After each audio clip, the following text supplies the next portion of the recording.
하나님 말씀은 성령 강림 후 제6주 교회력에 따른 성서일과 본문들입니다.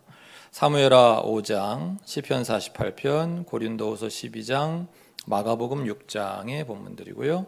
성경 봉독 시간에는 시편 48편 1절부터 14절을 개역 개정 성경으로 제가 한 절 여러분 한 절 번갈아 가면서 읽는 것으로 봉독을 하겠습니다. 여호와는 위대하시니 우리 하나님의 성 거룩한 산에서 극진히 찬양받으시리로다. 터가 높고 아름다워 온 세계가 즐거워하며 큰 왕의 성 곧 북방에 있는 시온산이 그러하도다. 하나님이 그 여러 궁중에서 자기를 요새로 알리셨도다. 왕들이 모여서 함께 지나갔으며 그들이 보고 놀라고 두려워 빨리 지나갔도다. 거기서 떨림이 그들을 사로잡으니 고통이 해산하는 여인의 고통 같도다. 주께서 동풍으로 다시스의 배를 깨뜨리시도다. 우리가 들은 대로 만군의 여호와의 성 우리 하나님의 성에서 보았나니 하나님이 이를 영원히 견고하게 하시리로다. 하나님이여 우리가 주의 전 가운데에서 주의 인자하심을 생각하였나이다. 하나님이여 주의 이름과 같이 찬송도 땅 끝까지 미쳤으며 주의 오른손에는 정의가 충만하였나이다. 주의 심판으로 말미암아 시온산은 기뻐하고 유다의 딸들은 즐거워할지어다. 너희는 시온을 돌면서 그곳을 둘러보고 그 망대들을 세어보라. 그의 성벽을 자세히 보고 그의 궁전을 살펴서 후대에 전하라. 이 하나님은 영원히 우리 하나님이시니 그가 우리를 죽을 때까지 인도하시리로다. 아멘. 기도드리고 설교 듣도록 하겠습니다. 아버지 하나님, 성자 예수님, 그리고 성령 하나님, 이제 이 부족한 종이 주님의 말씀을 대언합니다. 저의 부족함 주님 아시지 않습니까? 이 종을 붙들어 주시옵소서. 주님의 말씀만 잘 선포할 수 있도록 도와주시옵소서. 그리고 주의 말씀을 받는 우리 모든 성도들과 또한 함께하여 주옵소서. 우리의 마음 문을 두드리시는 주님께 그 마음의 문을 열 수 있는 은총의 시간이 될 수 있도록, 은총에 화답하는 시간 될 수 있도록 도와주시옵소서. 함께 하심을 믿사옵고 감사하며 우리 주 예수 그리스도의 이름으로 간절히 기도하옵나이다. 아멘. 오늘도 삼위 하나님께서 우리에게 주시는 생명의 길 그 위로 걷고 또 주님의 뒤를 따르는 우리 모두가 되기를 간절히 바랍니다. 먼저 마가복음 본문부터 보시겠습니다. 오늘 마가복음은 6장 1절부터 13절까지의 본문인데요. 오늘 본문을 읽다 보면 두 모습이 비교가 됩니다. 예수님의 모습 그리고 제자들의 모습 말이죠. 오늘 본문에서 예수님은 고향에 가셨습니다. 고향에 가셨다가 마상을 입으셨습니다. 마상 뭔지 아십니까? 이걸 알아야 젊은 사람인데 마음의 상처. 예수님 마음의 상처를 입으셨어요. 그래서 5절과 6절 본문입니다. 예수께서는 다만 몇몇 병자에게 손을 얹어서 고쳐주신 것밖에는 거기서는 아무 기적도 행하실 수 없었다. 그리고 그들이 믿지 않는 것에 놀라셨다. 물론 이런 오해는 하지 마십시오. 우리가 믿지 않으면 예수님은 기적을 못 일으키시는구나. 그렇겠습니까? 그저 기적을 행하지 않으신 것뿐입니다. 지난 설교에도 말씀드렸듯 어차피 기적이란 예수님의 사역에서는 소음 같은 거라 그랬습니다. 노이즈라 그랬습니다. 예수님의 관심은 6절에 있으시거든요. 그러니까 그들의 믿음이 형성되는 것에 관심이 있으십니다. 그래야 이 오시는 하나님 나라, 이미 시작된 하나님 나라가 완성을 향해서 한 발 더 나아가기 때문이죠. 그런데 그 믿음의 환경이 조성되지 않으니까 기적도 행하지 않으셨던 것입니다. 아무튼 마가복음 6장 초반에서 보여지는 예수님의 모습은 왠지 사역의 실패자 같은 그런 느낌입니다. 반면에 7절 이하의 제자들의 모습은 어떻습니까? 12절과 13절입니다. 그들은 나가서 회개하라고 선포하였다. 그들은 많은 귀신을 쫓아내며 수많은 병자에게 기름을 발라서 병을 고쳐주었다 했습니다. 제자들은 많은 귀신을 쫓아냈고 수많은 병자들의 병을 고쳐주었습니다. 예수님은 실패하셨고 제자들은 성공했습니다. 오늘 마가복음 본문은 그 점을 우리에게 보여주시려고 하는 것일까요? 다음은 이번 주 성서 일과 중 사무엘하 본문입니다. 사무엘하 본문은 기분 좋은 그런 본문입니다. 드디어 다윗이 왕으로 등극하는 그런 장면을 보여주는 본문입니다. 한낮 양치기, 목동에 불과했던 다윗이 골리앗과의 그 싸움부터 시작해서 역사의 전면에 등장하기 시작하죠. 그렇지만 참으로 지난한 세월을 보냈습니다. 무수한 전쟁, 전투의 장수로 정말 목숨 걸고 민족을 위해 싸우며 살아왔고 또 가정사 쪽으로는 장인이기도 했던 사울 왕의 그 수많은 암투, 암살 시도로부터 이제 벗어나서 드디어 통일 이스라엘 왕국의 제2대 왕으로 등극하는 장면입니다.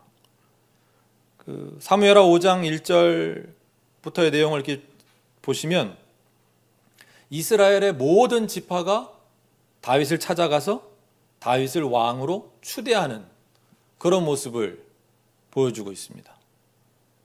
그렇게 추대받아 왕이 되는 모습을 보니까 더욱 감격스럽습니다. 마가복음 본문에서의 질문에 이어 비슷한 질문을 한 번 더 드리겠습니다. 오늘 사무엘하 본문을 통해서는 그렇게 우리 눈에 보이는 그 감격만 우리가 같이 나누면 되겠습니까? 고린도후서 본문 보겠습니다. 오늘 진도가 빠르죠? 네, 스피디하게. 자, 고린도후서 본문을 보시면 이 본문 보지 않아도 이미 우리가 아는 대로 사도 바울은 대단한 능력의 사람이었습니다. 병든 자 고치는 거, 도저히 고칠 수 없을 그런 불치병, 일어서지 못하던 사람도 막 일으키고, 또 심지어 죽은 자를 살린 적도 있고, 환상도 여러 번 보고, 하나님의 음성도 여러 번 듣고, 오늘 본문에서 사도 바울은 자신의 14년 전의 신비 체험을 말합니다. 본문 2절에서는 셋째 하늘이라고 표현했고 4절에서는 낙원이라고 표현한 그 어딘가에 다녀온 듯한 체험입니다. 그리고 거기서 하나님의 말씀 계시도 받았는데 이거 너무 엄청난 거라서 다 전할 수도 없는 그런 체험을 했습니다. 사도 바울은 그렇게 우리 모두가 다 부러워하는 능력을 가진 사람, 그런 신비 체험을 하신 분입니다.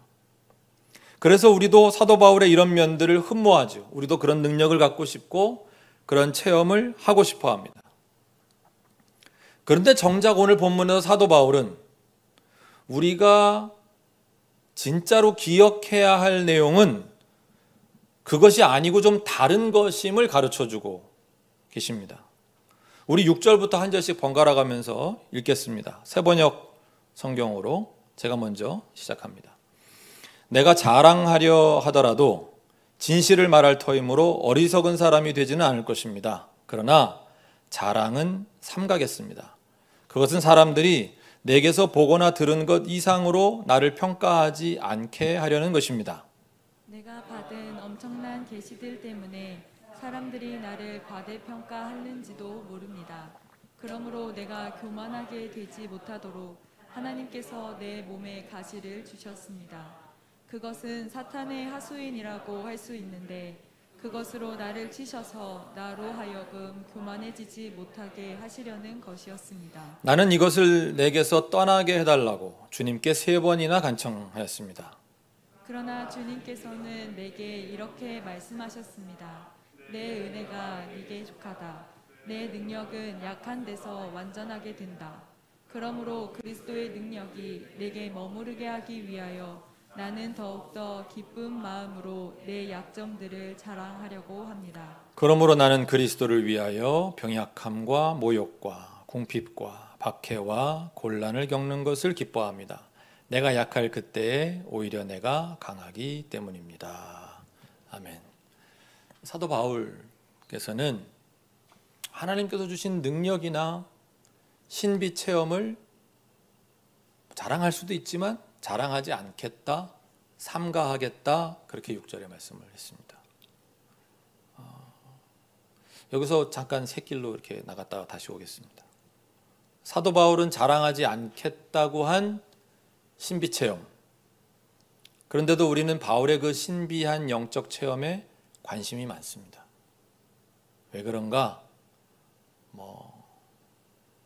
부족한 뜻도 있겠지만 나도 좀 그렇게 자랑하고 싶은 게 있으면 좋겠다는 그런 마음도 있겠지만 대개는 좋은 뜻을 가지고 있기 때문입니다. 전도하기 위해서, 선교하기 위해서, 하나님 나라를 확장하기 위해서 이런 기적들, 능력들, 체험들을 자랑해야 한다고 우리는 흔히 생각합니다. 그래야 사람들이 그 하나님의 능력에 반해서 교회로도 들어올 것이고 믿음도 가지게 될 것이고 그래야 하나님 나라가 확장되고 완성되지 않겠는가라고 생각합니다. 아니 정확하게 말하면 그럴 것이라고 우리가 짐작을 합니다. 보통의 세상사가 그렇게 돌아가니 말입니다. 그러나 오늘 고린도후서 본문은 우리에게 좀 더 깊은 시야, 좀 더 깊은 관점을 가지기를 요구하십니다. 우리가 자랑할 것이 달라져야 함을 가르쳐 주십니다. 사도 바울은 9절부터 이렇게 말씀합니다. 9절 하반절입니다. 그리스도의 능력이 내게 머무르게 하기 위하여 나는 더욱더 기쁜 마음으로 내 약점들을 자랑하려고 합니다. 그러므로 나는 그리스도를 위하여 병약함과 모욕과 궁핍과 박해와 곤란을 겪는 것을 기뻐합니다. 내가 약할 그때에 오히려 내가 강하기 때문입니다. 사도 바울은 앞서 7절 본문에서 자신의 가시 때문에 하나님께 3번이나 간청했다고 했습니다. 사도 바울이 누굽니까? 불치병도 고치고 죽은 사람도 살리는 능력의 사자 아닙니까? 그런 사람이 하나님께 3번이나 간청을 했습니다. 간청, 이 신약 성경 원어인 그리스어로 파라칼레오라는 동사입니다. 정말 심각하고 진지하게 웃음기 싹 뺀 채로 간절하게 온 마음을 다해 빌듯이 요청한다는 동사입니다. 그런데 주님께서 그 간청을 들어주시지 않았습니다. 그리고 오히려 이런 가르침을 주셨습니다. 우리가 너무나도 잘 아는 말씀 9절입니다. 내 은혜가 네게 족하다. 내 능력은 약한 데서 완전하게 된다. 우리는 이 말씀을 사실 너무 잘 압니다. 외우고 있습니다. 그런데 이 말씀의 적용은 어떻게 하고 있습니까? 혹시 이 본문은 사도 바울에게만 해당된다고 여기시는 것은 아닙니까? 나의 능력은 약한 데서 완전해지는 게 아니라 강한 데서 완전하게 된다고 생각하고 계시지는 않습니까? 자, 다시 본문으로 옵니다. 하나님의 응답을 받은 사도 바울, 이제 주님의 음성에 순종하여 자신의 약점들을 자랑합니다. 병약함, 모욕, 궁핍, 박해, 곤란을 겪는 것을 기뻐한다고 말씀합니다. 여러분들께 제가 하나 다시 여쭤보겠습니다. 사도 바울이 이런 하나님의 응답을 받아들이기가 쉬웠겠습니까? 오늘 본문은 워낙 압축되어 기록되어 있다 보니 사도 바울은 간청했고 하나님은 그거 아니다, 약한 데서 강해진다, 은혜가 족하다, 그렇게 응답하셨고, 그러니까 사도 바울은 그 즉시로 알았다고 순종한 것처럼, 그래서 자기 약함을 자랑한다고 그렇게 이야기하는 것처럼 보이지만, 실제 사도 바울의 삶 속에서는, 그 현실 속에서는 이 사건들 사이의 시간들, 그 간격들이 있지 않았겠습니까? 3번 간청했다고 했으니까 처음 간청하고 응답을 기다렸던 시간이 있었겠죠. 응답이 없으니 얼마나 기다렸는지 모르겠어요, 사도 바울이. 그렇지만 응답이 없으시니 2번째 간청했는데 역시 응답이 없던 그 시간들, 그 응답을 기다렸던 시간들, 그리고 마지막 3번째 간청하고 그리고 응답을 기다린 시간들이 있지 않았겠습니까? 위대한 능력의 사자인 사도 바울이 정말로 진지하고 심각하게 하나님께 간청했던 시간들, 그리고 응답받지 못했던 시간들, 결국 하나님의 응답을 받기는 했는데 그 응답이 자신이 기대하던 것과는 전혀 다른 그런 응답을 받은 시간. 그래서 그 원치 않던 응답을 받은 그 자신이 원치 않던 하나님의 응답을 자신의 내면에서 소화시켜야만 했던 그 시간들,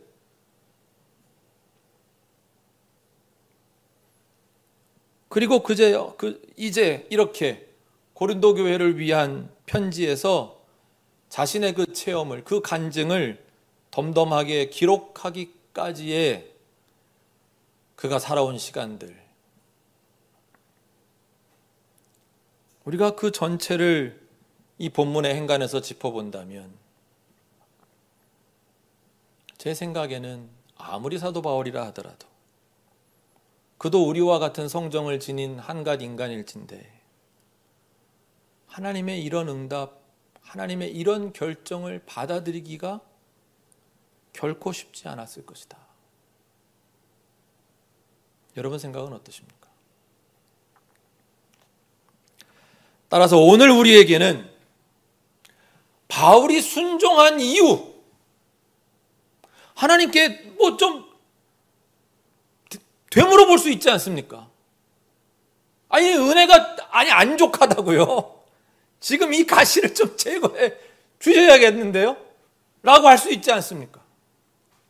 그렇게 하지 않고 사도 바울이 도대체 자신의 뜻과는 전혀 다른 하나님의 응답에 순종한 그 이유, 그것이 우리에게 정말로 중요해집니다. 다행히 바울은 그 이유를 오늘 본문에 담고 있습니다. 9절 하반절 다시 보시겠습니다. 그러므로 그리스도의 능력이 내게 머무르게 하기 위하여. 사도 바울은 하나님으로부터 내 은혜가 네게 족하다, 약한 데서 내 능력이 완전해진다 하시는 응답을 받고, 그 다음에 그러므로 그리스도의 능력이 내게 머무르게 하기 위하여 라고 적고 있습니다. 이것이 사도 바울이 순종한 이유였습니다. 바울은 주님의 응답을 통해 최소한 2가지를 깨달았던 것입니다. 첫째는 자신이 교만하면 그리스도의 능력이 자기에게 머무를 수 없다는 사실을 깨달았습니다. 내가 병자를 고쳤어. 내가 죽은 사람을 살렸어. 내가 이런 신비 체험을 했어. 나는 정말 대단한 사람이야. 그렇게 교만해지니 하나님이 자신에게 가시를 주셨습니다. 본문 7절입니다.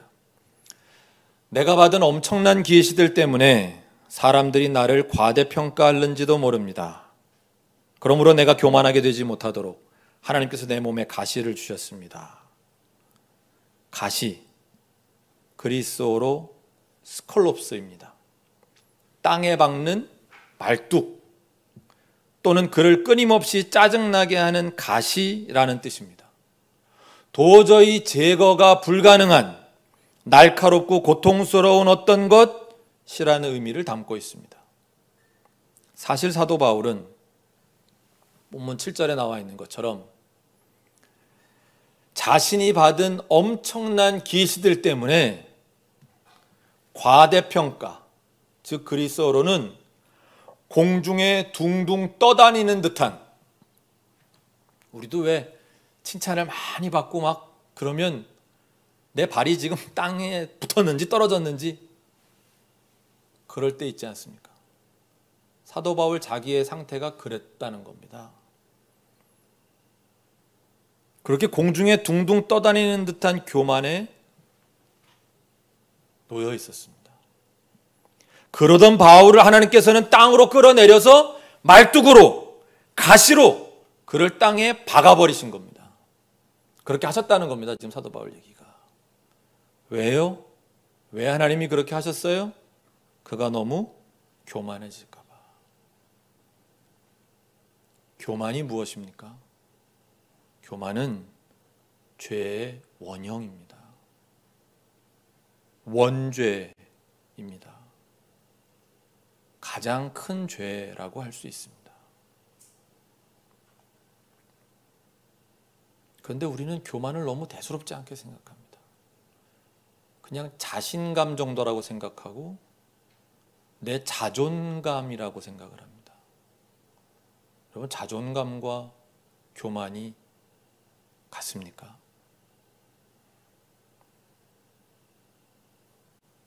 사도 바울도 교만해지지 않을 수 없었을 겁니다. 그러고 예외였겠습니까? 그런 엄청난 계시를 받고 엄청난 능력을 받고 엄청난 체험을 하는데 그러면 사람은 교만해질 수밖에 없는 것입니다. 교만해진 바울에게, 죄 가운데 놓인 바울에게 일어날 다음 문제가 무엇이었다는 것입니까? 그리스도의 능력이 더 이상 그에게 머무를 수 없게 됐다는 겁니다. 그래서 바울은 그리스도의 능력이 내게 머무르게 하기 위하여 하나님께서 주신 가시를 받아들인 겁니다. 교만하거나 자만하지 않아야 하나님의 사람일 수 있기 때문이었습니다. 우리도 마찬가지입니다. 우리도 복받았다고, 능력받았다고, 신비 체험했다고 교만해지면 하나님께서는 그 사랑하는 사람에게는 가시를 주십니다. 나는 교만해도 가시 같은 거 없던데, 걱정스러운 현상입니다. 하나님께서 당신을 버리셨는지도 모르겠습니다. 우리가 받는 가장 큰 저주는 우리를 향한 하나님의 무관심, 모른 척 하심이기 때문입니다. 하나님의 응답을 받은 바울이 두 번째로 깨달은 것은 자신의 눈에 보이는 것을 의지할 때에 그리스도의 능력이 더 이상 머무를 수 없다는 사실을 깨달았기 때문입니다. 바울에게는 병든 사람 고치고 죽은 사람도 살리는 능력이 있었습니다. 그가 가는 곳마다 전도가 됩니다. 선교가 됩니다. 교회가 생겨납니다. 그의 편지를 읽은 사람들은 그 삶이 송두리째 변하는 문필력이 그에게 있었습니다. 바울에게는 놀라운 신비 체험도 많았습니다. 하나님께서 그에게만 알려주신 신비한 엄청난 계시들도 있었습니다. 바울에게는 이 모든 것들이 다 자기 눈에 보이는 것들이었습니다. 그의 눈에는 승리가 보였습니다. 능력이 보였습니다. 자신의 업적들이 보였습니다. 그래서 바울이 자기 눈에 보이는 것들을 의지하기 시작하면 어떤 일이 일어나겠습니까? 바울이 그것들을 자랑하고 의지하는 순간부터 그리스도의 능력은 떠납니다. 그에게 더 이상 머무르실 수 없습니다. 왜 그렇겠습니까? 여러분, 우리가 주님을 믿어 구원받았다고 하더라도 우리의 타락한 본성이 다 사라진 것은 아닙니다. 우리 안에는 여전히 죄성이 남아 있습니다.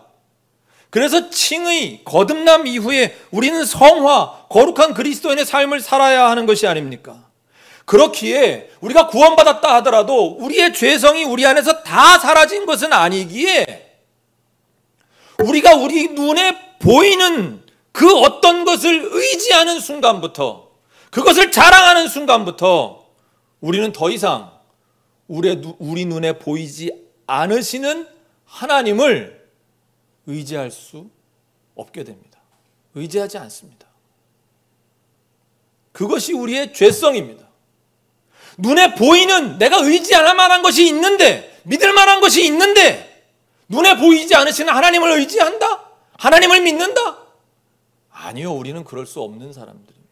그럴 수 없는 존재가 우리 인간들입니다. 그게 우리가 가지고 있는 죄성입니다.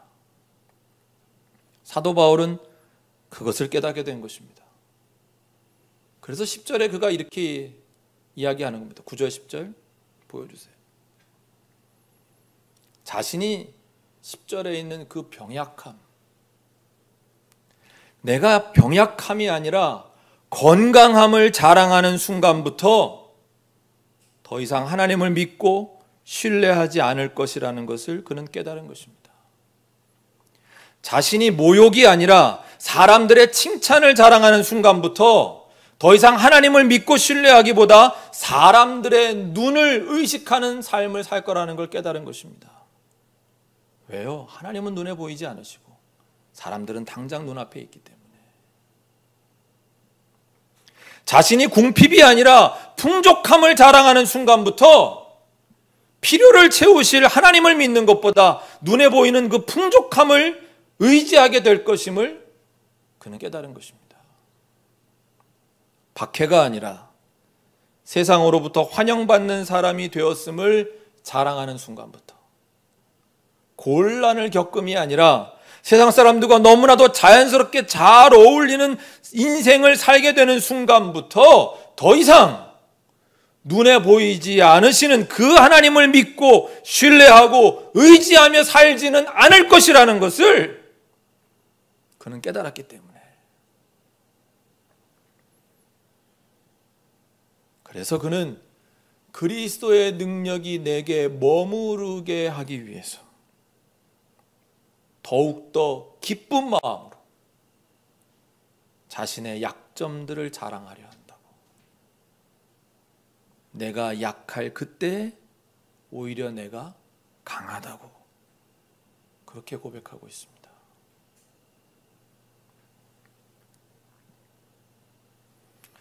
여러분, 사람이 얼마나 눈에 보이지 않는 하나님을 의지하는 게 쉽지 않은지 아십니까? 얼마나 자기 앞에 있는 사람들 눈치 보게 되는지 여러분 그거 아십니까? 여러분, 그게 우리입니다.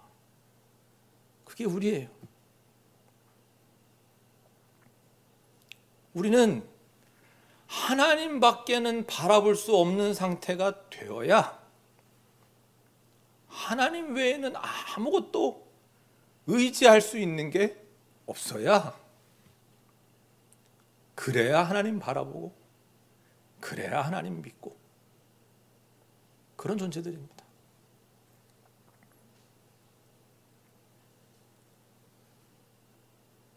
놀라운 것은 우리가 그렇게 하나님을 바라볼 때라야 그분의 능력이, 그분의 역사가 우리 가운데 나타나서 우리 자신은 도저히 할 수 없는 놀라운 일들이 우리 삶 가운데서 일어나기 시작한다는 것입니다. 여러분, 우리 기억하십시다.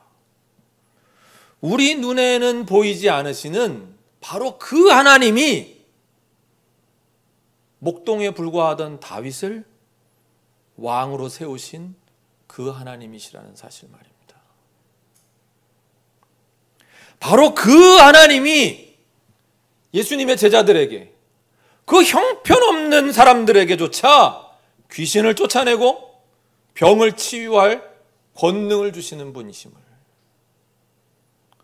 바로 그 눈에 보이지 않으시는 하나님이 사도 바울에게 엄청난 능력과 이 체험을 주신 분이라는 사실을 우리는 기억해야 할 것입니다.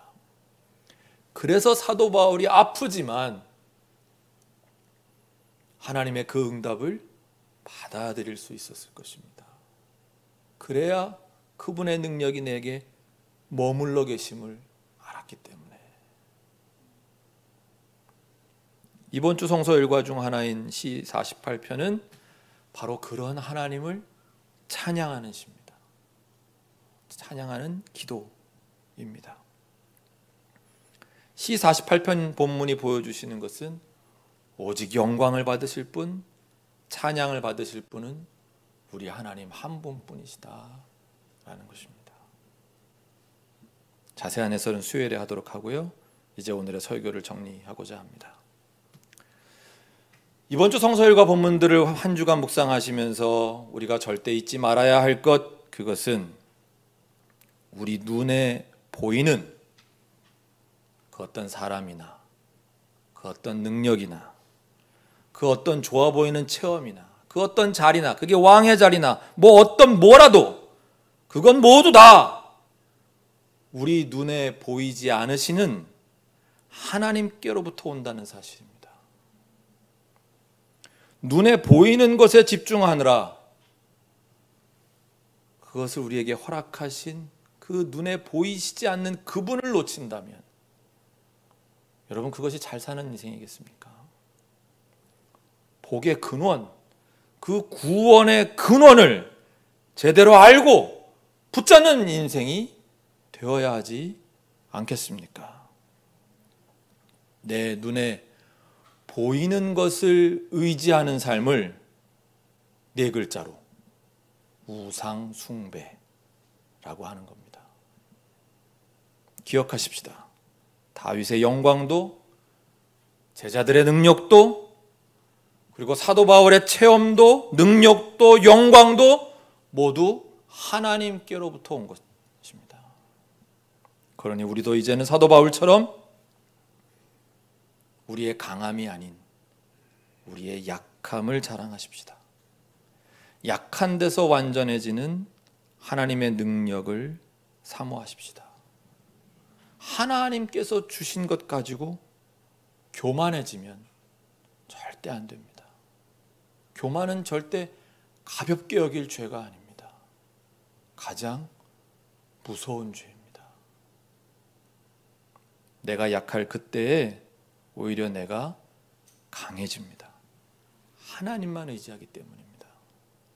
능력의 근원이신 보이지 않으시는 하나님을 의지하는 사람은 그 누구도 어찌할 수 없는 강한 사람이 됩니다.